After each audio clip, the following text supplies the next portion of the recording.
Good afternoon guys, ngayong araw, babiyahe ako. Ngayon ay araw ng linggo, naghihintay na ako ng booking dito.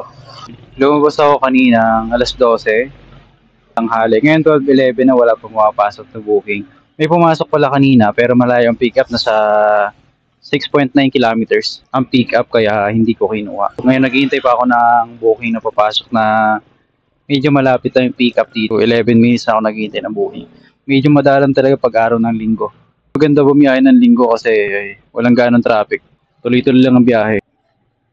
Pinasukan na ako ng booking dito. So 12:43 niya ako pinasukan. 43 minutes ako naghintay ng booking. Nag-auto accept ako kaya pinasukan na ako ng booking.